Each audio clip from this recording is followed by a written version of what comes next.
everyone, welcome to another book review Wednesday, and today I'm going to be briefly diving into The Lost Symbol, which is one of the latest books by Dan Brown. In case you're not familiar with who Dan Brown is, he is the author of the famous Da Vinci Code, as well as another famous work of his, Angels and Demons, which were, I believe, both made into movies, actually. I personally liked Angels and Demons the most, only because I found it the most interesting. I kind of like the idea of pinning sort of religion against science and sort of discussing the implications that sort of end up occurring as a result when these things sort of collide with one another, and in doing so kind of clash. And cause conflict. And the Da Vinci Code, although I think there's still the concept it was pretty far-fetched. I didn't feel like it was as strong or as engaging or as intricately layered as Angels and Demons was.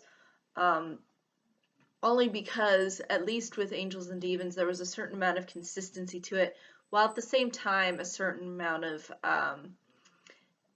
parts to it where you felt there was a certain, at least a certain amount of layering, and I felt like the characters seemed at least a little bit more fleshed out to me.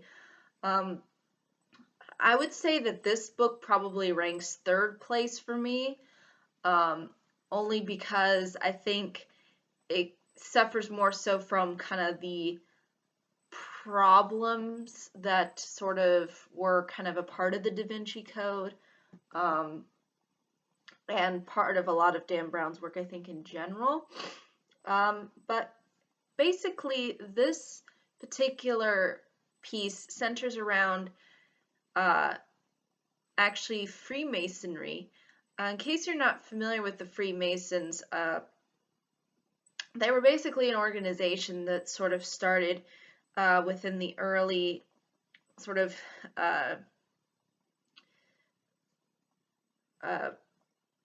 start of America. In particular, George Washington was a member of this organization. I believe there was some other founders that were involved as well, and it was primarily centered around secrecy, around symbols and a lot of bizarre things that you could probably look up a lot at the time on the History Channel, because I think History Channel likes to dive into a lot of details when it comes to this particular group and sort of how they got kind of started, and what was really the meaning or even purpose really behind it is kind of still shrouded in mystery here. And I think even there is this whole organization, I think, still does have some influence and might still exist. As to exactly how much influence it has, it's kind of hard to really tell. I mean, this is sort of an interesting topic that they sort of bring up here into having it centered around Freemasonry. The problem is that it kind of tries to repeat a lot of the elements that we see with the Da Vinci Code and Angels and Demons. We've got somebody who ends up getting captured, in this case Peter Solomon, who is a Freemason, or Mason, and you sort of see Robert Langdon try to find him, and you get all the clues and symbolism onto certain things, and he sort of pieces in together the puzzles to find Peter. And this is something that we see in the majority of the at least famous works of Dan Brown. I mean, a lot of it is really designed to be in that thriller setup. And I think the problem with this is that it's expanding on something that's already been fully kind of fleshed out already. I already thought that with the Da Vinci Code, having Robert Langdon as the main character um, having him, ultimately having to go find somebody to rescue.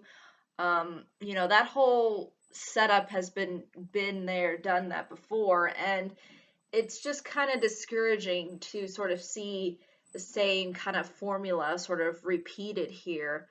Um, and also, there's obviously you could point to issues within the writing and within, sort of the certain uh, parts within the plot that maybe do not add up as nicely.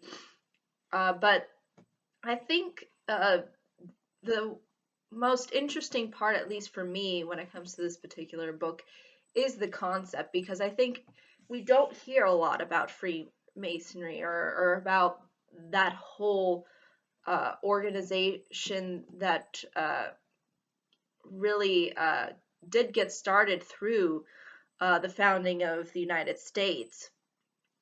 It's just here, it's just put in the context kind of more of the Da Vinci Code. And I think had there been different characters, had there been a different kind of plot setup, and had it still been thriller, I think it would have been a lot more interesting, a lot more intriguing to me. But unfortunately, since again it follows a lot of similar beats to a lot of previous books that Dan Brown has created, it's really one that sort of falls short of, um, I think, expectations. Again, especially when you're rehashing in the same character of Robert Langdon, who we've already seen before time and time again. But again, I don't think this is a horrible book by any stretch of the imagination. I'm sure there's people out there who will be a lot more critical, but I honestly don't think it is as bad as some people may make it out to be. I just think that the way in which he tries to set up this particular story, I think ultimately is what makes it kind of fall flat, unfortunately. Um, and again, I do love these concepts. I do love these ideas. I think they bring out something that's really organic and interesting. But unfortunately, since it's all tied into a lot of the same stuff that we've seen uh, from these previous books that Dan Brown has made, it makes it hard to really get invested and interested in really enjoying it. It's one of those thrillers where it's kind of a popcorn book in the sense, because it's designed to work well as a thriller, but when you really look at it in the grand scheme of things, it doesn't really stand out as far as plot and characters are concerned. And I think that's really the ultimate issue that I have with this particular book, and why it didn't satisfy me as much as Angels and Demons did. And again, I think as Dan Brown went on writing books, I think it kind of the quality went a little bit down. At least in my opinion, I felt like it wasn't as strong. And I think this is a perfect example of why that is, because if you're constantly trying to put in something new with something that has already been consistently done before, it's very hard to really make it feel like an organic and interesting story. So I think those are really my honest opinions, though, on this particular story. I mean, I would recommend it if you are interested in learning a little bit more about Freemasonry, but I think there's a lot of other stories, and in particular, TV specials that you can watch on these kinds of uh,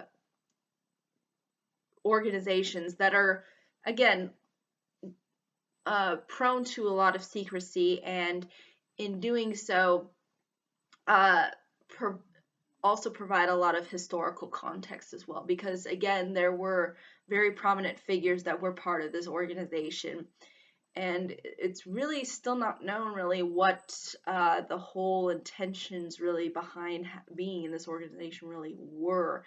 It's almost like they had kind of like their secret codes of things. It was almost I wouldn't say it was a cult or a religion, but it did have these kind of similar uh, I guess I guess just it just it has a similar feel to those kinds of things, but it's really hard to really get at what the Freemasons were really ultimately all about. Um, Only because, again, their organization is really shadowed in a lot of secrecy, and some people even within the organization, at least from my research, they don't even know certain things that are that people above them within Freemasonry know. So again, it's very odd. It's and bizarre, but I think that's what makes it very intriguing. And yeah, I think it's worth if you want to know a little bit more. But obviously, again, there's also a lot of other material out there that discusses this. I guess if you want something that's kind of in the context of a thriller, and again, if you haven't read any of Dan Brown's works, then I guess if you want to read this one, then you are more than welcome to do so. I would, but I personally for me though, I think this is one of his weaker ones. I think Angels and Demons and the Da Vinci Code were better books, but again, I'm sure there's others who will say differently. But yeah, I think that's really ultimately all I can say. If there are any questions, comments, concerns, I'd be more than happy to answer them. Thank you so much for watching. I hope you all have a pleasant day, week, month, and year, and I hope to see you all in the next video. Take care. Bye-bye.